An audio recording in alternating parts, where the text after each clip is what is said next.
Bakit? Bakit pa ba nagkalayo?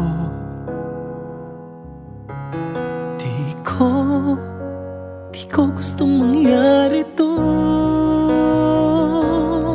Ang hirap ng ganito, na malayo sa piling mo. Paano na ngayon ang buhay ko? Bakit naglaw kang parang pula? Mahal, hindi ka na ba masaya? Ngayon ako'y nag-iisa.